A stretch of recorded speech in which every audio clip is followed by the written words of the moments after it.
Well, there is a club few people know about. Its members on a mission to connect people like you with thousands of dollars in pension money they don't even know they're entitled to. Chief investigative reporter Len Bestoff tells us the club says there are millions still untapped. He joins us now with this story. Len? Tara and Kevin, millions for former employees or surviving family members. Our story starts with the long forgotten pension money of the former Connecticut Bank and Trust, or CBT. However, there are many, many more companies involved.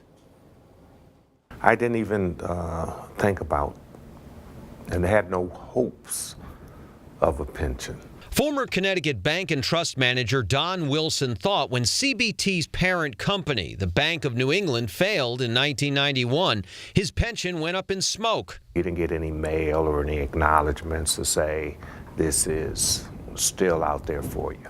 Fast forward to 2015 at the CBT Alumni Club Christmas party when coworkers asked if the former Hartford branch manager was receiving his pension. He said no. The end result?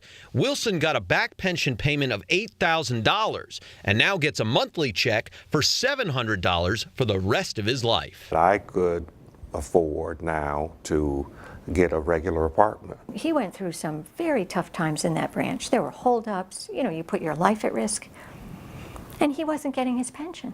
Noreen Cullen sits on the board of the CBT Alumni Club. She says in the past decade, the club has found $3 million in pensions for well over 600 former employees or surviving family members. Some people call me crying to tell me that they got this. They're sitting with a check for $40,000. Cullen, a genealogist, has undertaken the difficult task of reconnecting former coworkers with long-lost pensions. She estimates there are hundreds, perhaps thousands, still out there without their pension money, potentially millions of dollars that remain unclaimed.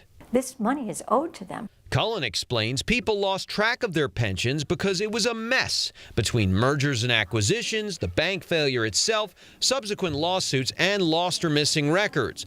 The money was at Aetna, Fidelity, New York Life, John Hancock, and the Pension Benefit Guaranty Corporation, or PBGC, the federal agency which holds pension monies left by larger, often failed companies. It probably took me 2 years to put the entire puzzle together. And some of the pensions are at more than one of the institutions.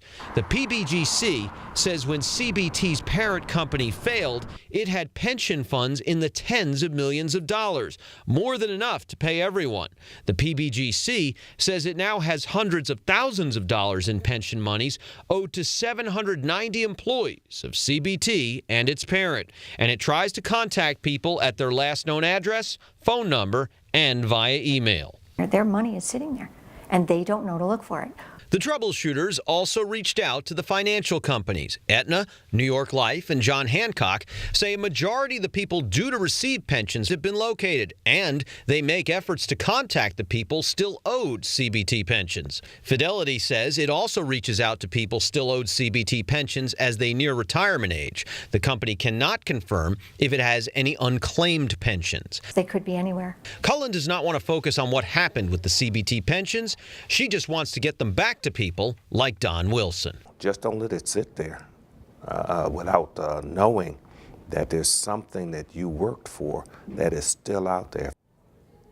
This is an important story for everyone. The PBGC website has information on lost pension money for other Connecticut companies besides CBT.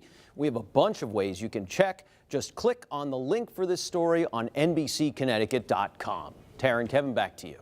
Excellent reporting, Len. There's money out there in the way of pensions. You just got to go find it. He said it important for everyone to pay attention to that. Len, thank you.